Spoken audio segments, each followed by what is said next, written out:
Hey guys, it's Chloe, your amenorrhea recovery coach. We talk about all things food freedom, orthorexia, exercise addiction, hypothalamic amenorrhea, all of those things over here. So if that is you, if you're in this camp of like, oh, disordered relationship with food and body's not working and hormones are irregular, then go ahead right now, click the like button and subscribe to my channel because that is all I talk about. Also, before we get going, if you are new here, I do have a course on how to get your period back and restore your metabolism and find food freedom. The course is called the Get Your Flow On course, and it is everything that I have learned and know about this recovery journey. I've worked with hundreds of women over the years, helping them get their period back, many of them getting pregnant, and really transforming their relationship with food and reaching this place of full recovery. So a lot of the girls that come to work with me, they are currently in what we call quasi recovery. They're starting to make a little bit of improvements. Maybe they have a little bit better relationship with food, but they're still pretty stuck. So the course is designed to get you out of that stuck place and to move you forward into the land of full recovery where you're getting a monthly menstrual cycle. This past couple months, literally just in the summer, so July and August, really, those months we had a huge influx of girls getting their period, which was really cool to see. I think a lot of girls were hitting the 3-4 month mark in the course, and periods start popping up around about that time. Everyone's different, but when you start really going into this and really doing everything that I say in the course, that's pretty much a classic time to see periods come back. Could be a little bit later. Again, everyone's different, but it was really cool to see that, oh my gosh, Anne Marie just got her period back last week. Chenoa got her period. Callie got her period. Cami got her period. Catherine got her period. I'm trying to think. Naomi got her period. There's a couple other people who got their period. So it's really, really fun over there in the community. I'm there every day, and it's a way to get personal mentorship from me. If you're interested in joining, you can just click the link down below. If you have any questions about it and want to hop on a call to discuss it with me, then just send me a DM on Instagram and let's just chat about it. Or you can send me an email if you don't have Instagram.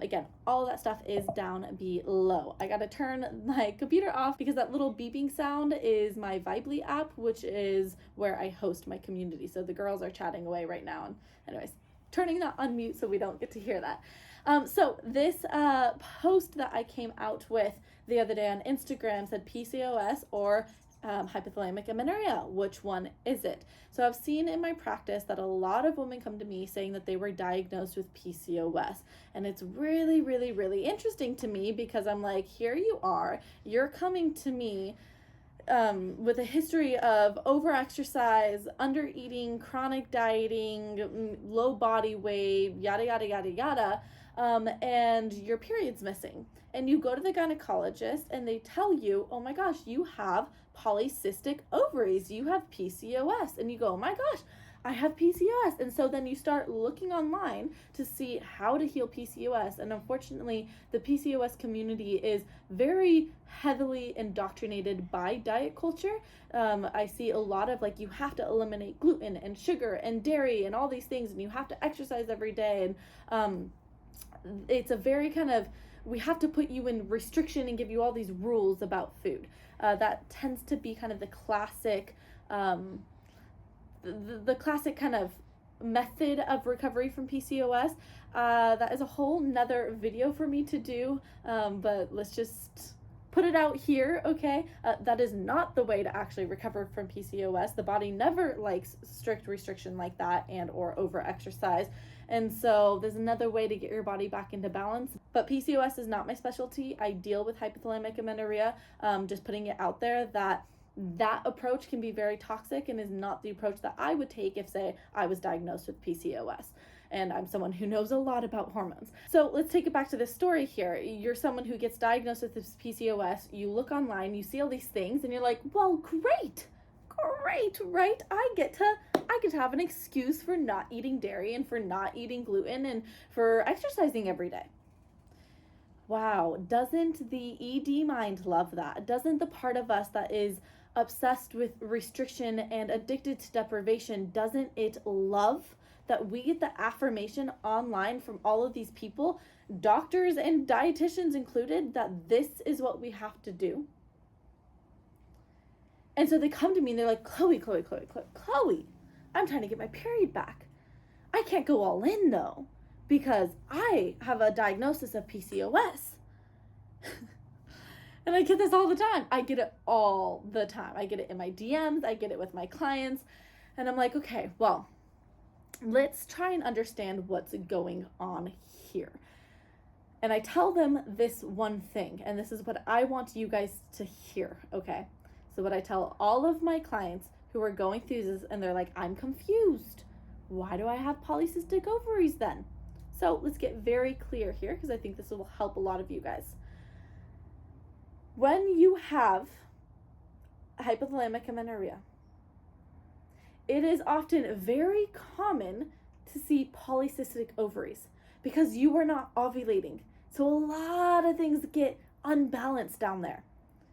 And polycystic ovaries is a common thing to see when there's irregular ovulation or just an ovulation, so no ovulation happening. So,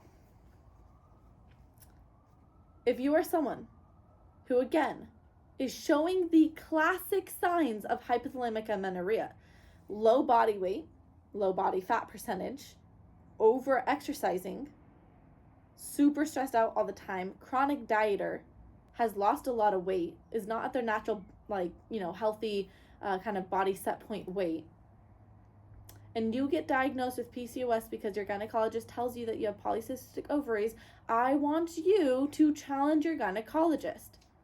I want you to bring up hypothalamic amenorrhea. I want you to really push for the correct diagnosis because so many women get misdiagnosed. They actually have HA, and that is the reason for, 1, the missing period, and 2, the polycystic ovaries. And it's not PCOS.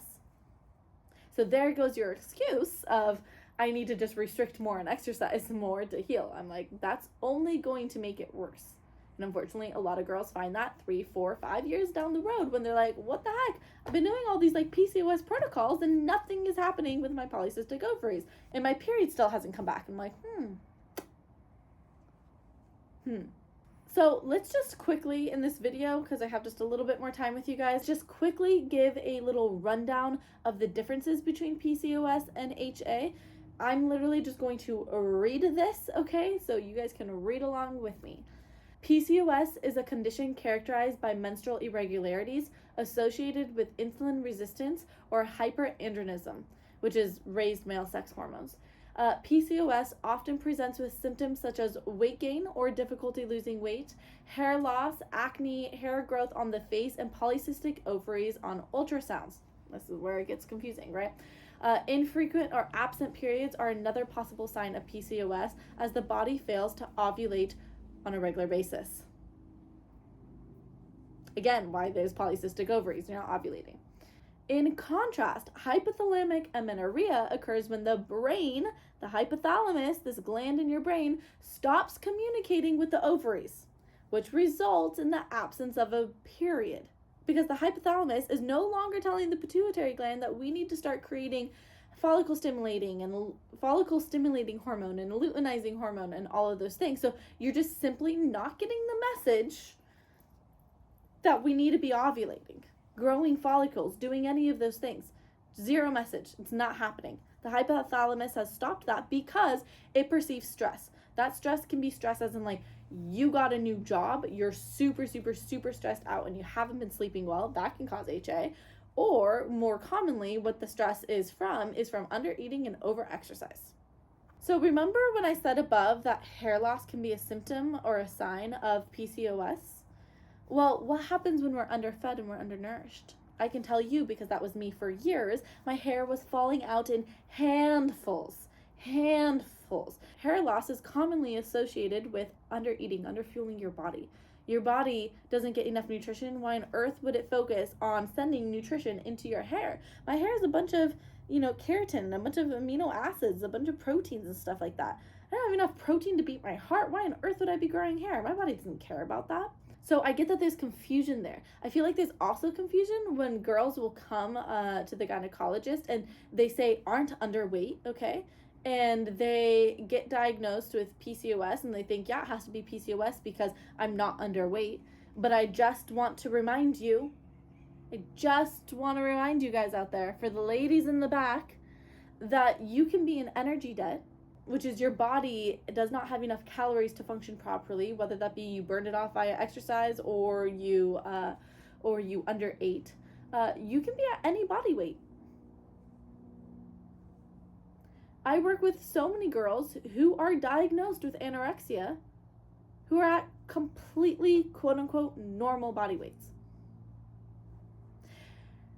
I think we have this idea that like an eating disorder or having hypothalamic amenorrhea means that you are like 80 pounds or something.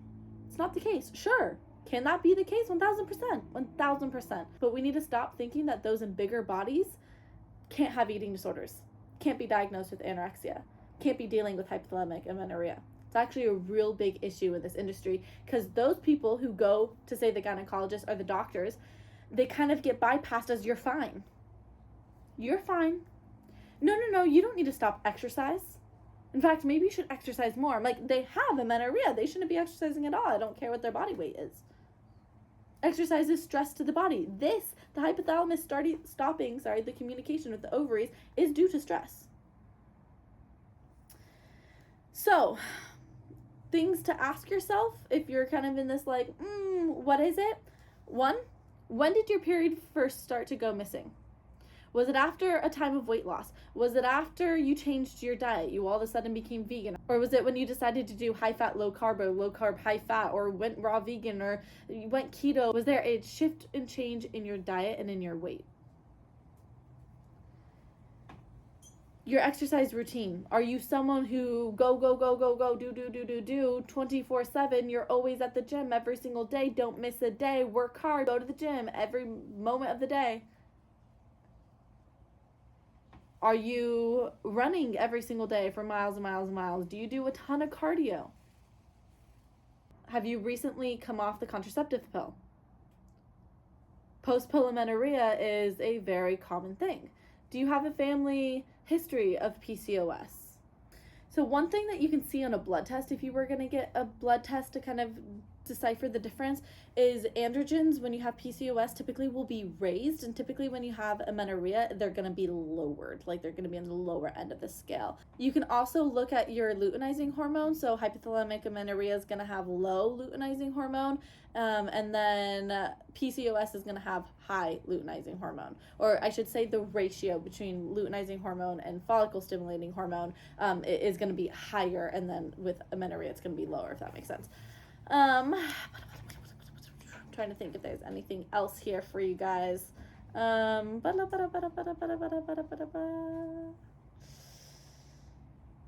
think that's about it. One thing I did want to mention, because again, the PCOS community talks a lot about blood sugar dysregulation, which happens in PCOS, but please note again that happens in hypothalamic amenorrhea as well. When you're not eating well, when you're not eating consistently, when you're eating too low calories, of course your blood sugar balance is going to be off. So it can be tricky to decipher both of them, but I think a couple of those questions of like, am I over-exercising, am I under-eating? I think those main ones right there. And you might need someone who's not you.